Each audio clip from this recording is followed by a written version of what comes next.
I'm Priscilla Cole with the Geospatial Risk Summit, and I'm on today with Sadie Frank, co-founder of NS. Hi, Sadie. Hey, how's it going? So I wanted to get a little bit about your background. I actually got started as a creative and a chef. So I was working in Seattle, Washington as a musician and a butcher for a long time before going back to school and getting my undergrad in GIS, actually at the University of Washington.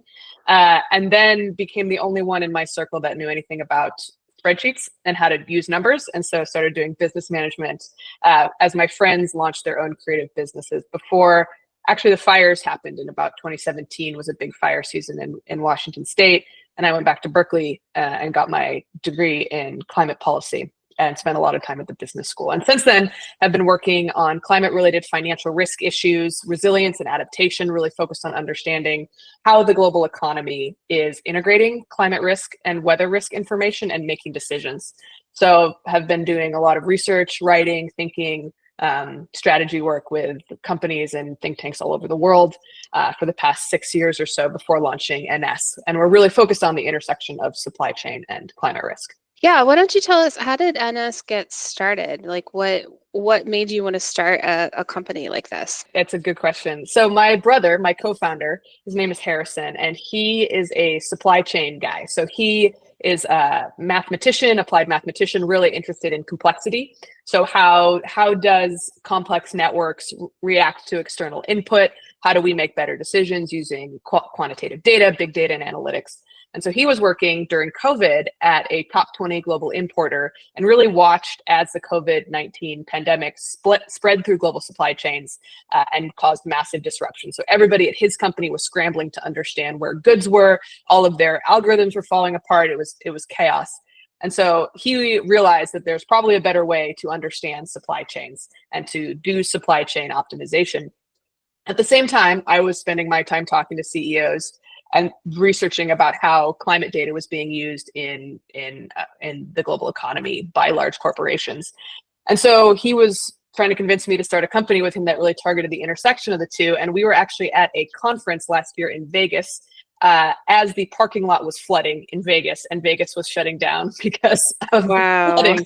Yeah. Yeah, and we were walking around talking to people in supply chain about risk and climate, and everybody we talked to, they would say, oh yeah, weather's a big risk. And I would be like, hey, do you know that the Panama Canal is experiencing massive water level fluctuation? And they would be like, yeah, but that happens all the time. And I was like, well, do I have a problem for you? Which is that this will be the defining issue of the next 30, of really humanity's lifetime, but particularly for your business, this is going to be a huge issue in the coming decades. So we were like, there's a huge need here to solve, to develop better predictive tools at the intersection of climate and supply chain. And that's what really kicked the company off. Yeah, what a great story. I know, as you were telling people that, like, this is going to be the issue, did people believe you, or were they just looking at you like, okay, sure, another startup? Well, yeah, it's a great point. So I will say that the insurance, anybody on the finance side, anybody insurance and government, we were talking to some of the Dutch trade delegation, and they were like, yes, please, this is a huge issue for us because we're a water, obviously the Dutch canals they understand water issues, right? If you talk to your average logistics CEO, maybe they're like, okay, yeah, I've heard this is an issue. Okay, more hurricanes. But, maybe it's not top of mind. But what's interesting is that as soon as you translate it into operational terms and you say, hey, remember Hurricane Ian? Look at what happened with Milton and Helene. They start to make the connection. They go, oh yeah. And you say, well, listen, this is what the future is going to be like. So your company has got to get on board, or otherwise your operations are going to continue to be affected. So don't have to tailor our messaging to different folks, but everybody's starting to see the effects more and more, especially with what's happening in Los Angeles right now and with the two hurricanes in November. Yeah. And geospatial plays a role in evaluating this information and communicating out to people. Can you tell us a little bit about that? Absolutely.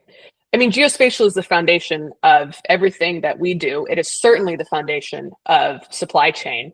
I mean, sometimes people ask my co-founder, Harrison, why is this such a big issue for supply chain? And he always says, because there's only a finite number of ways to get something from Shanghai to Los Angeles or from Mm. Shanghai to New York. And those trade routes have been essentially the same since we started building boats. For the past, 600, 500 years, we've been doing things the exact same way. And Wow. that's going to change. And so we are locked into the earth, really, when it comes to trade, when it comes to supply chain. So this is a particularly critical issue for anybody that has anything bolted to the ground, but especially for anybody that's moving things around. It's a highly geospatial issue at core.